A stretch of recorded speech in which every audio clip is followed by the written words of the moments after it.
সম্মানিত দর্শক মণ্ডলী, আসসালামু আলাইকুম। লোগো ডিজাইন টিউটোরিয়ালে আপনাদের স্বাগত জানাচ্ছি। আপনারা এই স্ক্রিনে একটি ইমেজ দেখতে পাচ্ছেন, এটা অনলাইন থেকে নিয়ে আসা। আমরা যদি এই ইমেজটা হুবহু এইভাবে কপি করে অনলাইনে ব্যবহার করি, তাহলে এটা 100% কপি হবে। এভাবে আমরা ব্যবহার করতে পারবো না।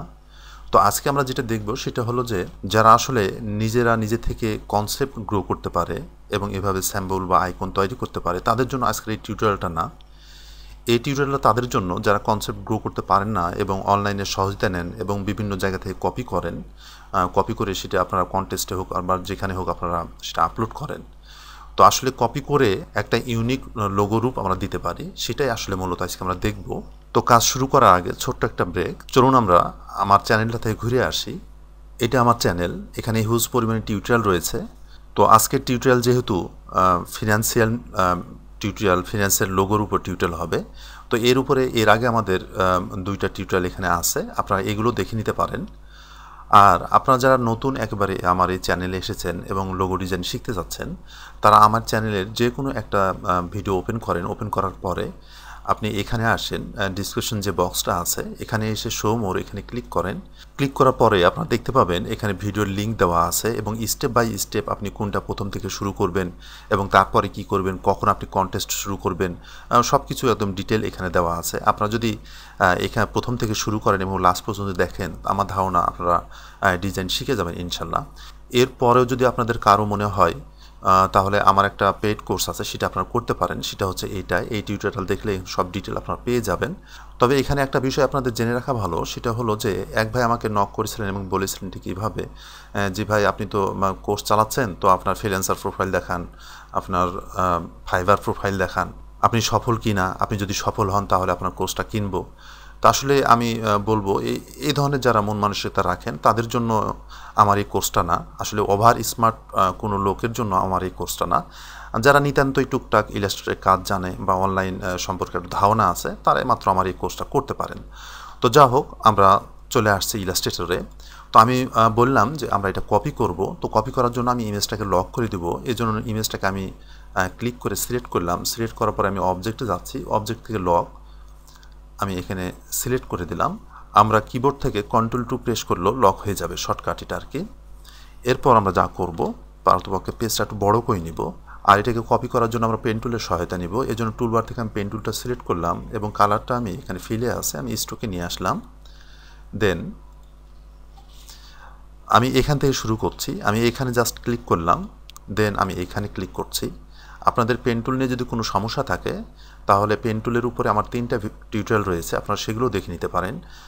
আমি ঠিক এইভাবে ক্লিক করে আসছি, আপনারা দেখেন।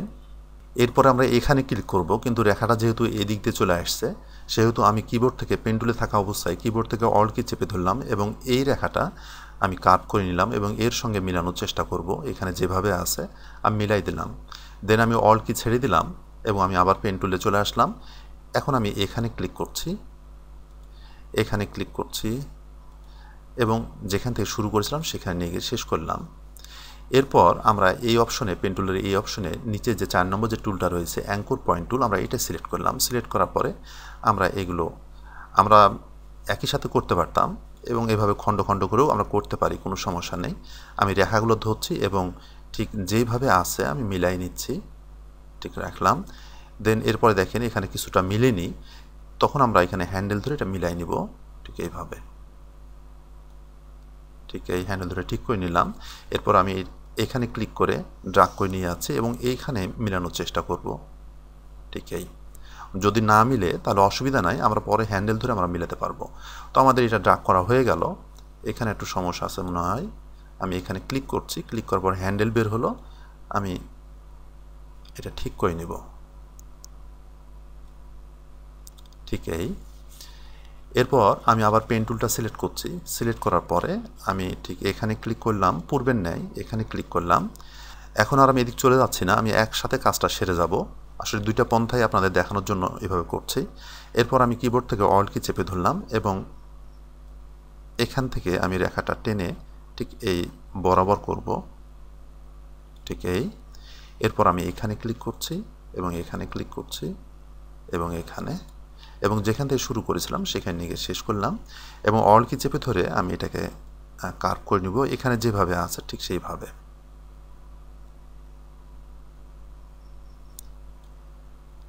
এই পর্যায়ে রেখে দিলাম। এখন আমি আর কিছুই এখান থেকে নিতে চাচ্ছি না, শুধুমাত্র এই দুটা শেপই আমি নিব, নিচে যেটা আছে সেটাও আমি নিব না।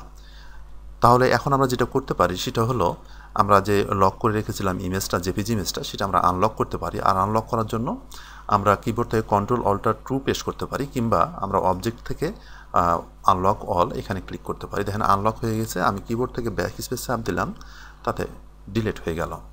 এরপর এই দুটো সিলেক্ট করে আমি কালারটা সোয়াপ করে নিলাম, ফিলে নিয়ে আসলাম এবং এটাকে আমি প্রয়োজন মতো একটু রোটেট করে নিচ্ছি আমি যে ধরনের করতে চাই। এরপর শিফট এবং অল কি চেপে ধরে কিছুটা ছোট করে নিচ্ছি। আমরা এগুলোতে কালার ব্যবহার করতে পারি। আমি এখান থেকে একটাতে ব্লু কালার দিচ্ছি, আমরা কালার কম বেশি করে নিতে পারি। আমি ঠিক এই ধরনের কালার দিলাম, আর এটাতে অরেঞ্জ কালার দিচ্ছি।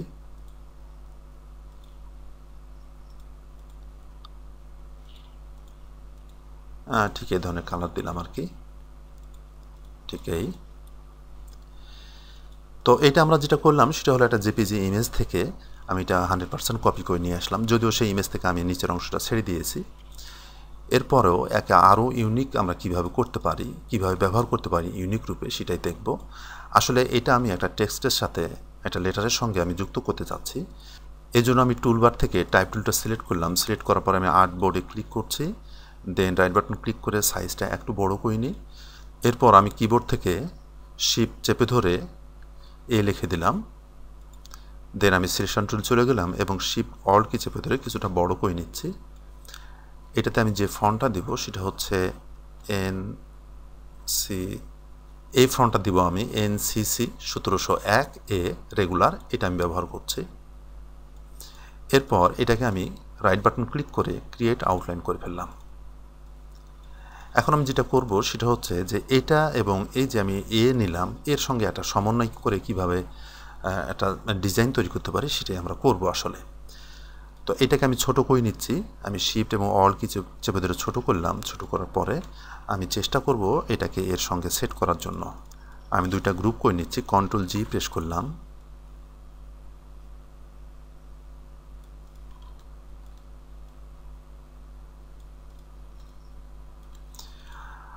এটা পিছনে আছে শেপ দুটো, আমি সিলেক্ট করে রাইট বাটন ক্লিক করে অ্যারেঞ্জে এসে ব্রিং টু ফ্রন্ট করে নিলাম, ঠিক এই।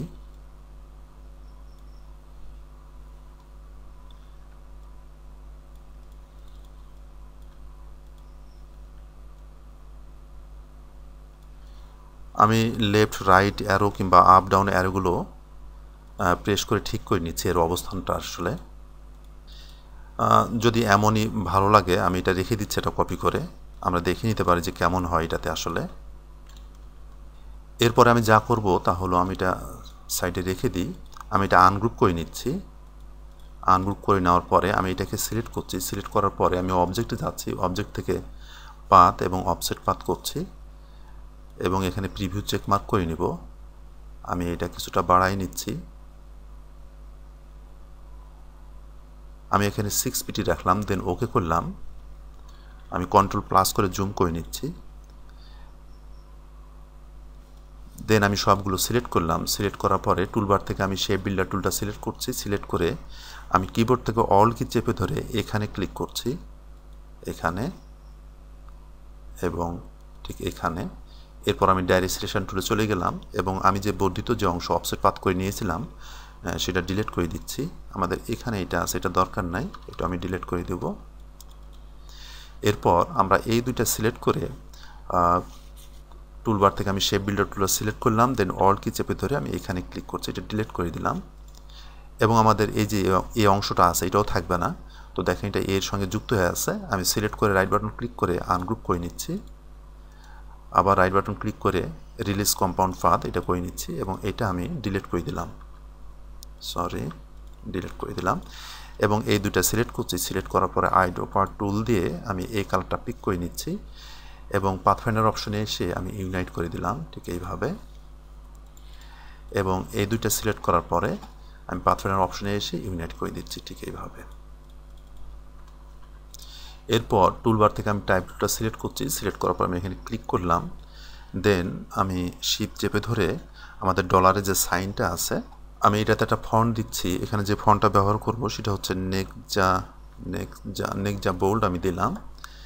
দেন এটাকে রাইট বাটন ক্লিক করে ক্রিয়েট আউটলাইন করে ফেললাম, এবং এটাতে যে কালারটা দেবো সেটা হচ্ছে এটা। আমি আইডোফার দিয়ে এটা পিক করে দিলাম এবং এটা ছোটো করে নিচ্ছি শিফট এবং অল্ট কি চেপে ধরে, এবং এইটা আমরা এখানে সেট করে দিব।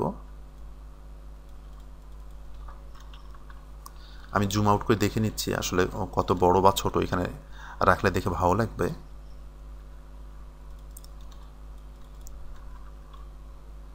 আমি ঠিক এই পরিমাণ রাখছি। এরপর সবগুলো সিলেক্ট করে নিয়ে আমি কিবোর্ড থেকে কন্ট্রোল জি প্রেস করলাম, তাতে গ্রুপ হয়ে গেল। তো বিষয়টা হচ্ছে যে আপনাদেরকে দেখালাম যে একটা এর সঙ্গে ডলার সাইন আমরা কি করে ব্যবহার করতে পারি। তবে এখানে একটা সতর্কতা হলো যে আমি যেভাবে ডিজাইনটা করলাম, এর সঙ্গে যুক্ত করলাম, আপনারা হুবহু এইভাবে যুক্ত করে অনলাইনে আপলোড করবেন না। তো দর্শক মণ্ডলী, এই ছিল আজকের টিউটোরিয়াল। আশা করি আপনারা সব কিছু ভালোভাবে বুঝতে পেরেছেন। যদি টিউটোরিয়ালটা আপনাদের ভালো লাগে তাহলে অবশ্যই লাইক কমেন্ট করবেন এবং বেশি বেশি শেয়ার করবেন। সামনের টিউটোরিয়াল পর্যন্ত আপনারা ভালো থাকেন, সুস্থ থাকেন এই কামনা করছি। আসসালামু আলাইকুম।